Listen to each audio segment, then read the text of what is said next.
Think back. You're 8, maybe 10. It's late. You're supposed to be asleep. And through the wall, or across the kitchen table, or in the car on the way home, you hear it. Your parents. Money. Maybe it's loud. Maybe it's the specific quiet that's worse than loud. The kind where every word is careful and controlled, and you can feel the weight of what's not being said. You didn't understand the numbers. You didn't need to. You understood the feeling. And here's what nobody tells you. That feeling is still running your finances right now, in 2026, 30 years later. A 2011 study published in the Journal of Financial Therapy by Brad Klontz and colleagues identified what they called money scripts, unconscious beliefs about money formed in childhood, typically before age 10, in response to emotionally charged family experiences. 3 of the 4 money script categories they identified are directly correlated with lower income, lower net worth, and a pattern of financially self-destructive behavior in adulthood. Not sometimes, consistently, across income levels, education levels, and age groups. The money story your parents were living when you were a kid became your money story, whether you chose it or not. In this video, 3 ways your parents' money fights are still showing up in your bank account right now. The specific dollar cost of the most common inherited money pattern, and the one question that tells you which script is running, so you can actually do something about it. The math doesn't lie. People do.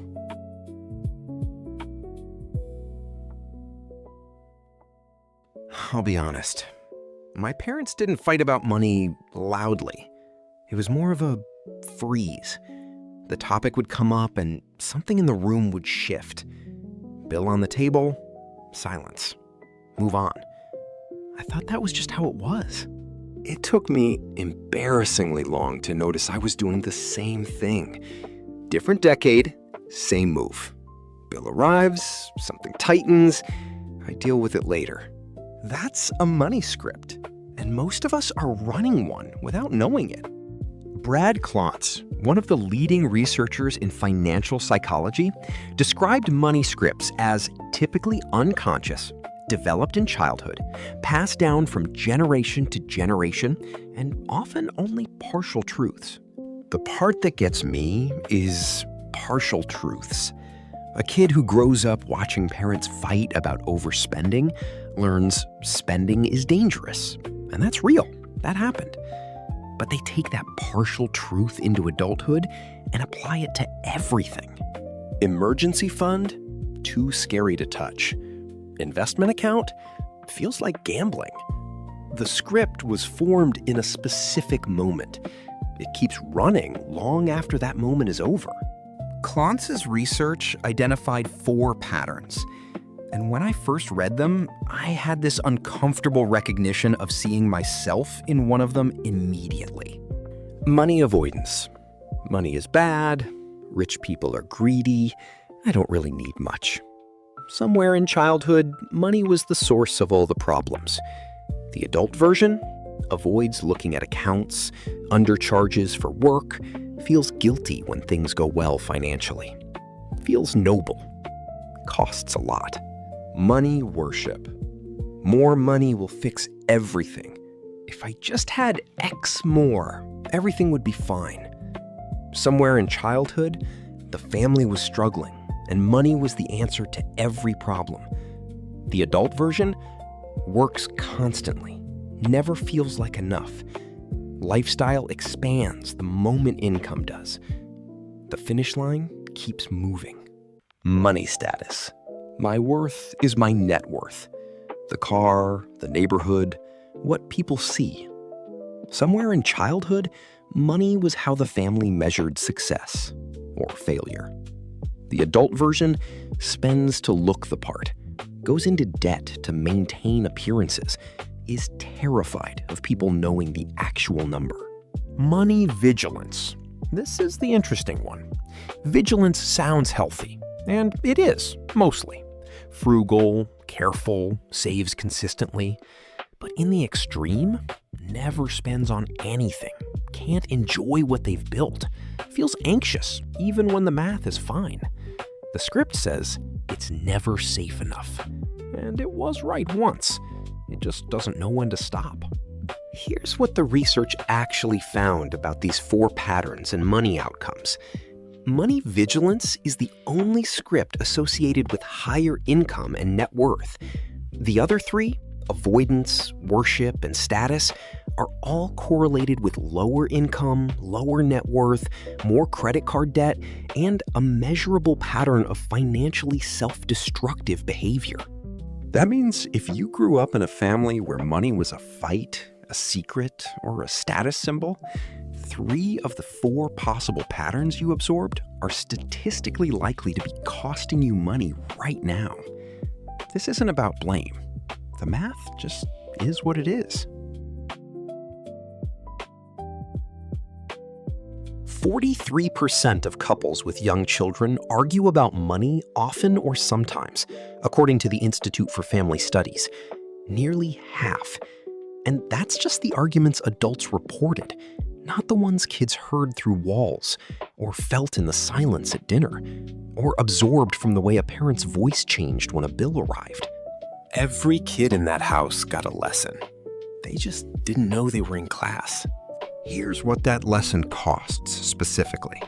Research on intergenerational financial patterns consistently finds that children who grew up in households with high financial conflict are significantly more likely to report financial anxiety as adults, avoid financial planning, and carry more consumer debt than peers from low-conflict households, regardless of the actual income level of the family they grew up in. The income doesn't transfer. The anxiety does. Money avoidance is the most common pattern in households where money was a source of conflict or shame, and it has a very specific dollar cost that most people never calculate. The avoider doesn't overspend. They don't make bad investments. They just don't engage. 401k sits in default. Match goes unclaimed. Savings rate never adjusts. Insurance gets renewed without review. Every year of not looking is a year of compounding in the wrong direction. Vanguard's How America Invests report puts the average employer 401k match at 4.5% of salary. An employee at $70,000 who never optimizes their contribution to capture the full match leaves $3,150 per year on the table. Over 20 years at 8% growth, that's $143,000. Not from a bad decision, from the specific discomfort of logging into a financial account. A discomfort that was installed in childhood when checking on money meant something bad was about to happen. The original lesson was correct. It just kept billing after the invoice was paid. The money worship script looks like ambition. Works constantly, always chasing the next number. The family that grew up without enough taught this person more money equals safety, love, freedom, everything. The problem isn't the drive. The problem is that the finish line moves every time income goes up. $60,000 wasn't enough. $90,000 isn't enough. $120,000 won't be enough either, because the script isn't tracking the actual number. It's tracking the feeling of not enough. And that feeling doesn't respond to numbers. This is what behavioral economists call the hedonic treadmill applied to income. And there's a specific financial consequence. A 2010 Princeton study by Kahneman and Deaton found that emotional well-being rises with income up to roughly $75,000 per year, adjusted closer to $100,000 in today's dollars, and then plateaus. Life satisfaction continues rising, but day-to-day happiness doesn't. The money worship script keeps spending as income grows. The lifestyle expands to match the new number, because the script was never about the number. It was about the fear underneath it. The status script is the one nobody talks about because it's embarrassing. The car that was slightly too much, the neighborhood that stretched the budget, the vacation that went on the card. None of these decisions were random. They were for an audience, and that audience, usually the family that made the person feel that their worth depended on what they had, isn't even watching anymore. Might not have been watching then either. 1/3 of Americans admit to hiding purchases from their partner because they know their partner wouldn't approve, according to research on financial infidelity. That's not a budgeting failure. That's a shame response. The same shame that got activated in childhood when money meant judgment. The status script doesn't spend to be happy. It spends to not feel the thing it felt as a kid, watching parents argue about whether the family was enough.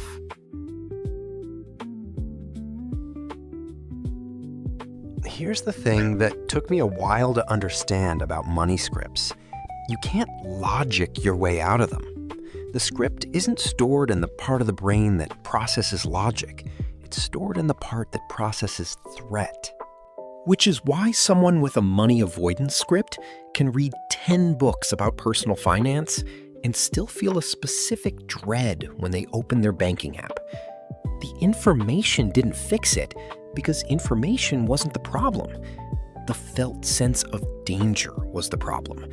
And that was installed before the person could read. So what moves the needle? One question, and you have to answer it honestly. When money feels threatening, what specifically happens in your body? Where do you feel it? What do you want to do? So what moves the needle? One question, and you have to answer it honestly. When money feels threatening, what specifically happens in your body? Where do you feel it? What do you want to do? If you're running money avoidance, the move is scheduled exposure, not motivation. Pick one financial account. Set a recurring calendar event, 15 minutes, once a month, to open it and do nothing except look. Not fix, not optimize, look. The dread response has to be activated repeatedly in a non-threatening context before it loses power. This is how desensitization works. You're not trying to feel fine about money. You're trying to feel slightly less bad, slightly more often, until the script stops treating checking your account as an emergency. If you're running money worship, the move is a cap, not a budget. Define, in writing, what enough for this year actually looks like. Specific number. When income hits that number, every additional dollar goes somewhere that isn't lifestyle. Not because spending is bad, because the script has no built-in stopping point, and you have to install one manually. The script will say, but what if we need more? It always says that. Write the number down anyway. If you're running money status, the move is to name the audience. Write down, who specifically are you trying to impress with this purchase? Be honest. If the answer is your parents, they're probably not watching. If the answer is people at work, they won't remember in 2 weeks. If the answer is, I don't know, that's the script. It doesn't have a face. It just has a feeling. And a feeling with no face is harder to argue with than a feeling attached to a specific person who you can reality check. Research on financial therapy interventions, specifically the work of Klontz and colleagues, found that identifying money scripts and connecting them to specific childhood experiences produced measurable improvements in financial behavior in a majority of participants, even without changing income or external circumstances. The script doesn't disappear, but it loses the ability to operate in the dark. Once you know it's running, you can see it happening in real time, and that's the only way to make a different choice. Awareness isn't the cure, it's the precondition. I want to be clear about something before we close. This video is not an argument that your parents did something wrong. Most parents were running their own inherited scripts, passed down from their parents who got them from theirs. Nobody sat down and decided to install financial anxiety in their kid. It just transferred, the way things do in families, quietly, through what was felt rather than what was said. But here's the thing about inherited patterns. They transfer automatically. Changing them is not automatic. That's the asymmetry. You didn't choose the script. You do have to choose to look at it. 3 things this week. 1. Identify your script. Go back to the 4 patterns: avoidance, worship, status, vigilance. Pick the one that felt uncomfortably accurate, not the one you want to have, the one that describes what actually happens when money shows up. 2. Find the earliest memory. When did you first feel that thing around money? Not a lesson someone taught you, a moment you felt it. That moment is probably where the script was formed. You don't have to fix it, just know where it came from. 3. Do the one move for your script this week. Not all 3. 1. 15 minutes with a financial account if you're an avoider. A written enough number if you're a worshiper. A named audience if you're running status. One thing done once. That's the start. If this one hit differently than a finance video usually does, subscribe. That's the point. The math doesn't lie. People do. Next, something a little lighter, but with a number that's gonna bother you. We're looking at your job title. Not your salary, your title. And I'm going to show you the specific way the job you have right now is shaping how you lose money, based on patterns that show up consistently across professions. Teachers, engineers, freelancers, managers, each one has a signature financial mistake. Find yours. See you there.